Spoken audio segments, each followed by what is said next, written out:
Hello dear students, welcome you all on my channel. Dear students, आज का हमारा topic है कोलिजन। क्या है कोलिजन? क्या होता है कोलिजन? जो आप लोग देखते हैं रोज़मर्रा, देखो कोलिजन होता है टकराना, है ना। जब दो गाड़ियां आपस में टकराती है तो उस प्रोसेस को हम लोग क्या बोलते हैं कि कोलिजन हो गया।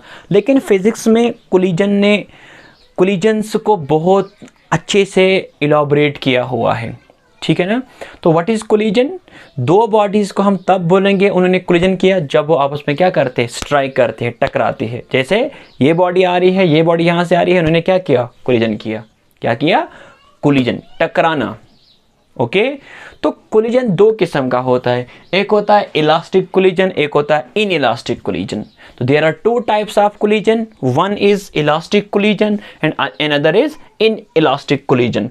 और इसमें एक एक्सेप्शनल केस है, जैसे हम लोग कहते हैं परफेक्ट इन इलास्टिक कोलिजन। लेकिन ये नहीं कहना कि ये तीन पार्ट्स हैं, ये जो पार्ट है ना यहाँ पर, ये इसी का पार्ट है, परफेक्टली इन इलास्टिक कोलिजन। लेकिन फिलहाल आप लोगों को समझना है what is elastic collision and what is in elastic collision. समझो एज पर डेफिनेशन।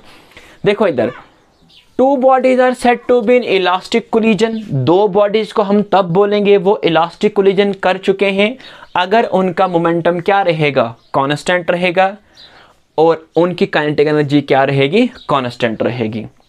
उसके बाद इनइलास्टिक कोलिजन किसे हम लोग कहते हैं, जिसमें लीनियर मोमेंटम कंजर्व तो रहता है लेकिन kinetic energy can not be constant, not remains conserved और नॉट रिमेन्स कांस्टेंट। ओके, तो इसी बात को हमें, जो आपको मैंने यहाँ पर समझाया, इसी बात को हम थोड़ा सा एग्जाम्पल के तौर पर समझते हैं तो थोड़ा सा बहुत मज़ा आ जाएगा इस बात को समझने के लिए। तो देखो इधर मैंने क्या कहा कि ये अगर हमारे पास अर्थ है और यहाँ से आपने किसी बॉल को कहाँ फेंका, नीचे की ओर, और इसकी वेलोसिटी रखी मैंने कितनी, 5। कितनी वेलोसिटी रखी मैंने इसकी, 5। अब अगर ये बॉल नीचे आया, जैसे आपने बॉल को इस हाइट से गिराया और बॉल नीचे गया, ज़मीन के साथ टकराया और क्या आया, वापस आया। फिर से आपने बॉल को यहाँ से फेंका, यहाँ से अपने हाथ को हिलाओ मत, अब आपने फेंका और अगर बॉल टकराने के बाद फिर से आपके हाथ तक पहुँचा, इस प्रकार के कोलिजन को हम लोग बोलते हैं इलास्टिक कोलिजन। बात आई समझ? और आपने बॉल को फेंका नीचे और अगर बॉल वापस नहीं आया आपके हाथ तक, तो इस प्रकार के कोलिजन को हम लोग बोलते हैं इनइलास्टिक कोलिजन। इसको थोड़ा सा और स्मार्ट तरीके से समझते हैं with the help of this example. आपने बॉल को फेंका कहाँ की ओर, नीचे की ओर। हम लोग जानते हैं कि जब कोई बॉडी नीचे की तरफ आती है उसकी वेलोसिटी क्या हो जाती है, इंक्रीज। लेकिन यहाँ पर आपको समझना है, समझने के लिए मैंने आपको क्या कहा कि इमेजिन करो कि ये 5 की वेलोसिटी से ही नीचे आ रहा है। किस वेलोसिटी से? 5 की वेलोसिटी से नीचे आ रहा है। और अर्थ क्या है, रेस्ट में, और मैंने अर्थ की वेलोसिटी रखी u2 और ये कितनी है, 0, क्योंकि बॉडी क्या है, रेस्ट में। अब ये जब बॉल नीचे की तरफ आ रहा है, बताओ इसकी वेलोसिटी कितनी है, 5। और इस वेलोसिटी को हम लोग कहते हैं, जब ये बॉडी आ रही है ना अर्थ की ओर, तो ये बॉडी अप्रोच कर रही है अर्थ की ओर, इसे हम लोग कहते हैं वेलोसिटी ऑफ अप्रोच। क्या बोलते हैं? Velocity of approach. क्या बोलते हैं? Velocity of approach. और जब ये बॉल यहाँ से लेकर यहाँ तक आया और अर्थ के साथ टकराया, तो यहाँ पर वेलोसिटी ऑफ अप्रोच कितनी है, बोलो। जहाँ हम बोलेंगे इसको रिलेटिव वेलोसिटी, मतलब ये रहा ए बॉडी, ये रही बी बॉडी। बी बॉडी कौन है? अर्थ के साथ टकराता है। तो इन दोनों में रिलेटिव वेलोसिटी कितनी है इस टाइम, मतलब अगर हम कंपेयर करेंगे इनकी वेलोसिटी को, तो ये तो 0 है और ये कितना है, 5। तो हम कहेंगे यहाँ पर रिलेटिव वेलोसिटी जो है u1 माइनस u2। u1 कितना है भाई, शाबाश, 5, और u2 कितना है, 0। तो relative velocity of approach, relative velocity of approach कितनी निकली, बोलो, 5 निकली। इस बात को नोट रखना, सुनना गौर से। अब ये ऑब्जेक्ट तो आ रहा है, नीचे आ रहा है और टकराया। टकराने के बाद जब ये टकराया ना, ऐसे टकराने के बाद ये फिर से इसी जगह पर जा पहुंचा। ये है बिफोर कोलिजन वाला सीन और ये है आफ्टर कोलिजन वाला सीन। कोलिजन के बाद अगर ये बॉल फिर से उसी जगह पर पहुंचा जहां से हमने इसको फेंका था, तो इस प्रकार के कोलिजन को हम लोग कौन सा कोलिजन बोलते हैं? Elastic collision. अब अगर बॉल नीचे गया था, टकरा के उसी जगह पर जा पहुंचा, तो इसका मतलब जितना इसकी वेलोसिटी आते टाइम थी उतना ही इसको वेलोसिटी भी क्या थी? जाते टाइम थी। तब जाकर ये उसी हाइट पर जा पहुंचा। क्योंकि तुम लोग जानते हैं काइनेटिक एनर्जी का फॉर्मूला क्या होता है? बोलो शाबाश। काइनेटिक एनर्जी का फॉर्मूला होता है 1/2 mv का स्क्वायर। देखो भाई, इमेजिन करो इसका मास रखूंगा मैं 2 kg और वेलोसिटी कितनी है?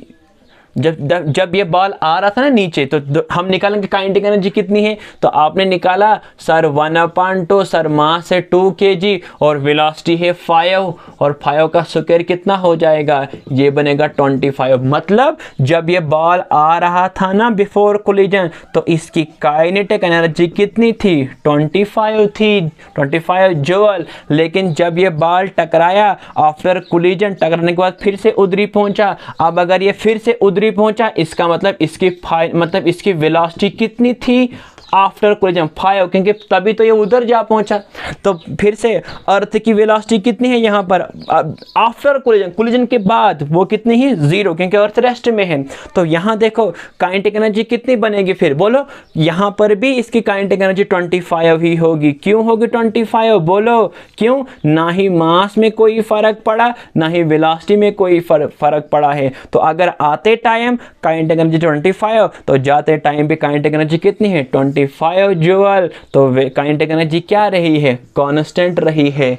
इसी को हम लोग बोलते हैं कौन सा कोलिजन? इलास्टिक कोलिजन, जिसमें लीनियर मोमेंटम तो आपने पढ़ा है पीछे, linear momentum always remain conserve. तो इसी वजह से काइनेटिक एनर्जी भी क्या रही है? कांस्टेंट रही है, कंजर्व रही है। इसी टाइप के कोलिजन को हम लोग बोलते हैं कौन सा कोलिजन? इलास्टिक कोलिजन, जिसमें काइनेटिक एनर्जी क्या रहती है?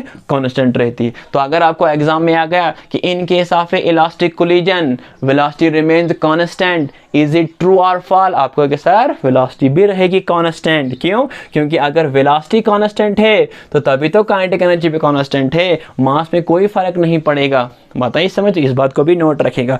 उसके बाद चलते हैं हम आगे। मैंने यहाँ पर आपको यहाँ पर एक चीज दिखी है, मैंने कोफिशिएंट ऑफ रेस्टिट्यूशन, और इसको डिनोट करते हैं किससे? इसको हम डिनोट करते हैं ई से। और ये किसके बराबर होता है? आपको एग्जाम में क्या पूछते हैं? सुनो इधर, आपको एग्जाम में पूछते हैं what is the coefficient of restitution in case of N elastic collision.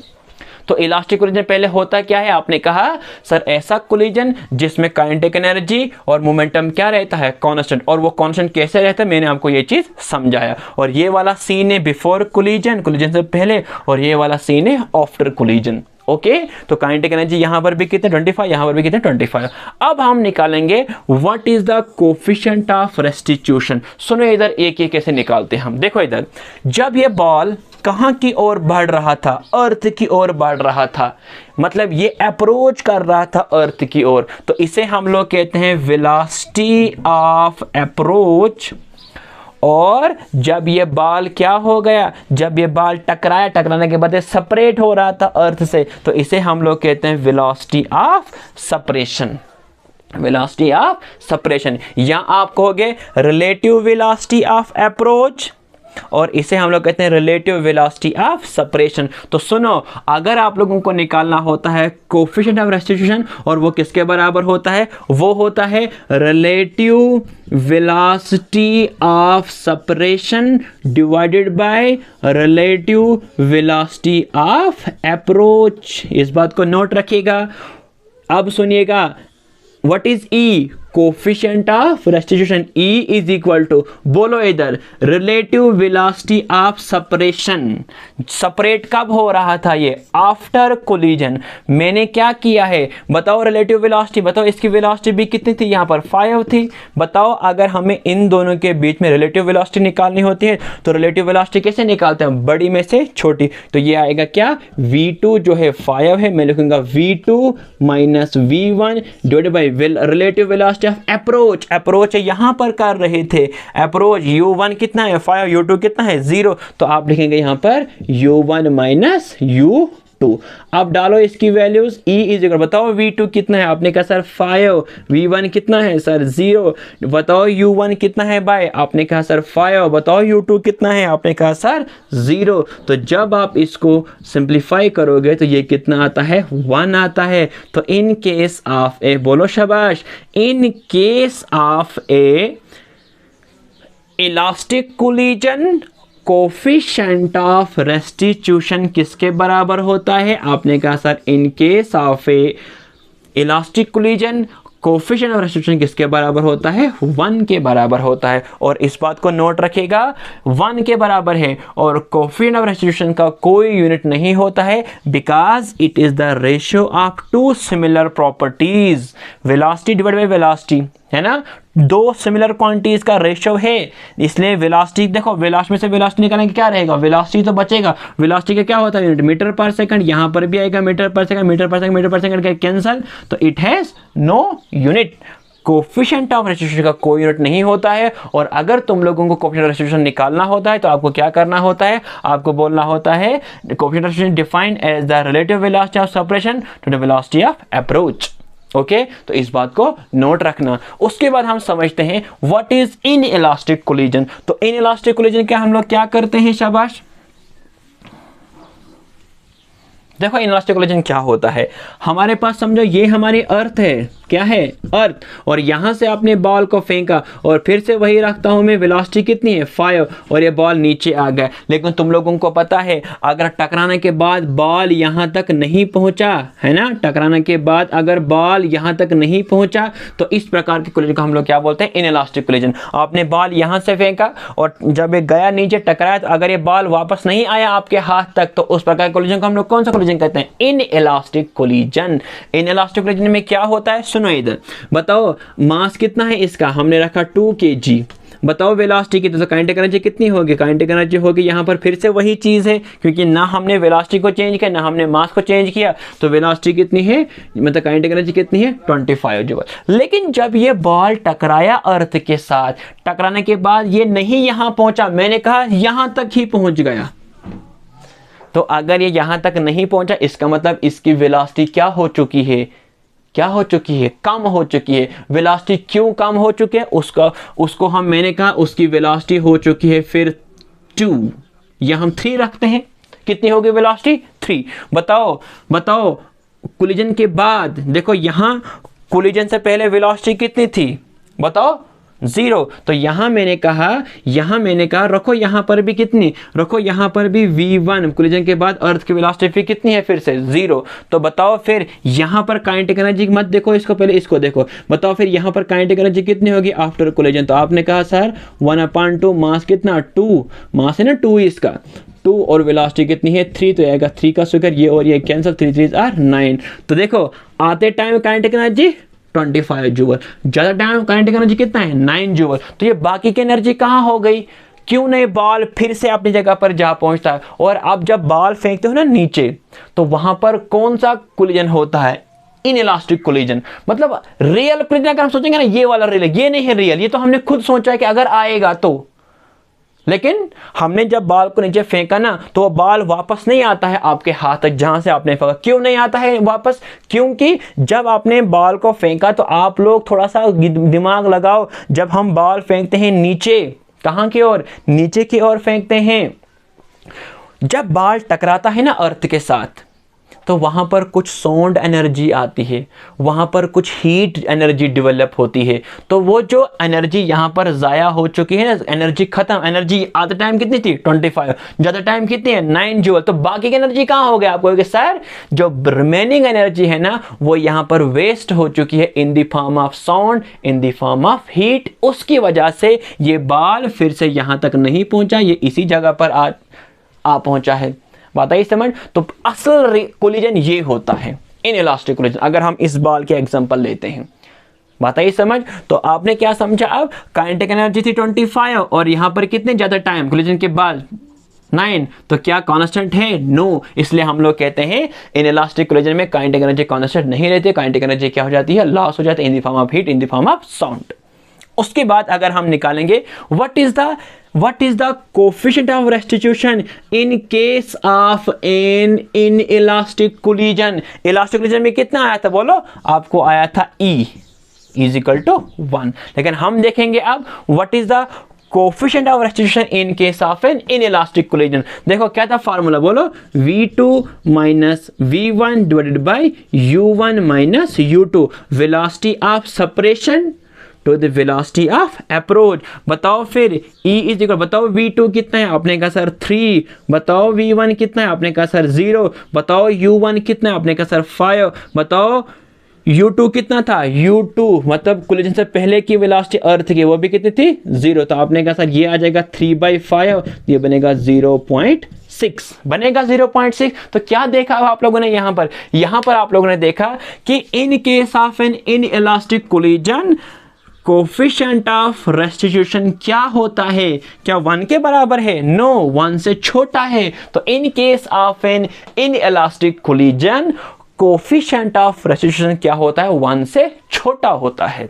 इस बात को नोट रखिएगा। अब यहां पर मैंने तीसरी चीज क्या लिखी है, परफेक्टली इनइलास्टिक कोलिजन। किसे हम लोग, सॉरी ये तीसरी प्रॉपर्टी नहीं है, तीसरी टाइप नहीं है, ये एक एक्सेप्शनल केस है, इसी का हिस्सा है ये इनइलास्टिक कोलिजन का। देखो इनइलास्टिक कोलिजन, लेकिन ये इसे कहते हैं परफेक्टली इनइलास्टिक कोलिजन। तो दो बॉडीज को आप कब कहोगे परफेक्टली इनइलास्टिक कोलिजन हो चुका है, सुनो कब, समझो ये आपका अर्थ है और आपने क्या किया, पनीर का टुकड़ा फेंका ऊपर से, या आटा आपने लिया है ना, आटा लिया और उसको ड्रॉप किया, बताओ क्या होगा।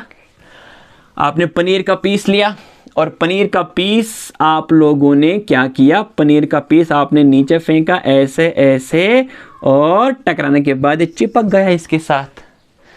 तो टकराने के बाद जब दो ऑब्जेक्ट्स आपस में क्या करते हैं बोलो, चिपक जाते हैं, उस कोलिजन को हम लोग बोलते हैं परफेक्टली इनइलास्टिक कोलिजन। जैसे पेड़ है और पेड़ को आपने गोली मारी और पेड़ के अंदर गोली गई है तो वो एक ही बॉडी बन चुकी है। तो इस प्रकार के कोलिजन को हम लोग कौन सा कोलिजन कहते हैं, परफेक्टली इनइलास्टिक कोलिजन कहते हैं।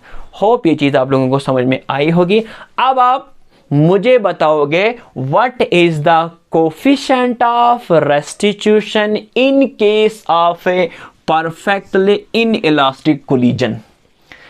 तो मैं आप लोगों का वेट कर रहा हूं, आप लोग कमेंट सेशन में मुझे बताओगे कि परफेक्टली इनइलास्टिक कोलिजन के लिए ई की वैल्यू क्या होगी, तो ये आप कमेंट में बताइएगा। ओके, होप ये चीज़ आप लोगों को समझ में आई होगी। तो बाकी का लेक्चर हम कल पढ़ते हैं, आज के लिए इतना ही पढ़ते हैं, लेकिन कमेंट ज़रूर करिएगा, ये चीज़ आप लोग अच्छे से समझो, उसके बाद आप लोगों को ये थर्ड पार्ट निकलेगा।